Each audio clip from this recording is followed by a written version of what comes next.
Ism నిష్పాక్షికత మానయిజం సమగ్రమైన వార్తలు, innovative కథనాలు, సీనియర్ జర్నలిస్టుల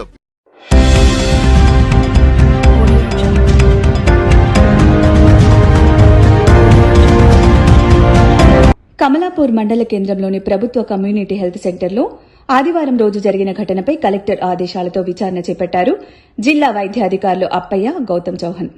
బాధితురాలతో వీరు మాట్లాడి పూర్తి వివరాలను అడిగి తెలుసుకున్నారు. బాధితురాలికి న్యాయం చేస్తామని హామీ ఇచ్చారు. అనంతరం జిల్లా వైద్యాధికారి అప్పయ్య, ఆసుపత్రి సూపరింటెండెంట్ నరేష్ మీడియాతో మాట్లాడారు. బాధితురాలు తిరుమలకు ఎటువంటి ప్రాణాపాయం లేదని తెలిపారు. బాధితురాలికి మెరుగైన చికిత్స కోసం వరంగల్ ఆసుపత్రికి తరలించడానికి సిద్దం చేశామని, కానీ దానికి రోగి బంధువులు అంగీకరించలేదని తెలిపారు.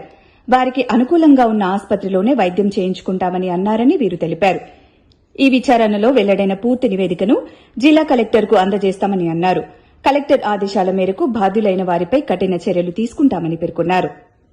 ప్రోగ్రామ్ ఆఫీసర్ ఎంహెచ్ఎన్ గారితో కలిసి ఇక్కడ విచారణ చేయగా డెలివరీ ప్రోటోకాల్ ప్రకారమే జరిగిందని వాళ్ళ డాక్టర్లు చెప్పారు. అయినప్పటికీ మేము తగు విచారణ చేయడానికి వాళ్ళకు ముందస్తుగా మెమోస్ ఇష్యూ చేయడం జరుగుతుంది.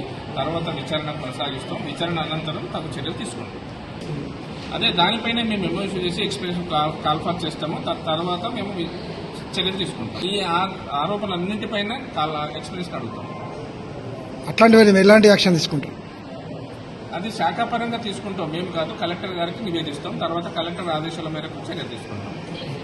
నమస్కారం అండి, నా పేరు డాక్టర్ నరేష్. నేను కమలాపూర్ సిహెచ్సి సూపరింటెండెంట్ మాట్లాడుతున్నాను. సో నిన్న రాత్రి అనగా మనకు ఆదివారం రాత్రి ఒక బాలింత ఉప్పల్ గ్రామం నుంచి తిరుమల అనే పేషెంట్ బాలింత కడుపుతో రావడం జరిగింది. ఆమెకు 1 వీక్ బ్యాక్ మన దగ్గరే నార్మల్ డెలివరీ అయింది.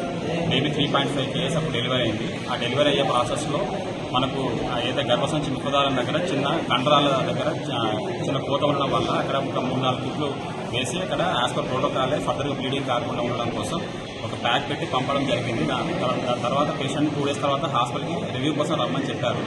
కాకపోతే పేషెంట్ వాళ్ళు అది మాకు చెప్పలేదని చెప్తున్నారు. దాని మీద మేము విచారణ జరిపించాము. గైనకాలజిస్ట్ని వివరణ కోరగా అది యాజ్ పర్ ప్రోటోకాలే బ్లీడింగ్ ఎక్కువ అవ్వద్దు, బేబీ డెలివరీ చేశాం కాబట్టి బ్లీడింగ్ ఎక్కువ అవ్వద్దన్న ఉద్దేశంతోనే మేము ప్యాక్ పెట్టడం జరిగింది. అది మర్చిపోయింది కాదని చెప్తున్నారు. అయినప్పటికీ మీడియాలో వచ్చిన కథనాల ప్రకారము ఈరోజు కలెక్టర్ గారి ఆదేశానుసారము మన డిఎంహెచ్ఓ గారు, డాక్టర్ అప్పయ్య గారు, మన డిసిహెచ్ఎస్ గారు, డాక్టర్ గౌతమ్ చౌహాన్ గారు హాస్పిటల్కి విజిట్ చేయడం జరిగింది. వాళ్ళు విచారణ జరుపుతున్నారు. అడ్వాన్స్గా ఆ డ్యూటీలో ఉన్న వాళ్ళకి మెమోస్ ఇష్యూ చేయమని చెప్తున్నారు. వారి ఆదేశానుసారం వాళ్ళకి అడ్వాన్స్ మెమో ఇష్యూ చేసి ఫర్దర్గా విచారణ జరిపినాక ఫర్దర్ కోర్స్ ఆఫ్ యాక్షన్ తీసుకుంటారు.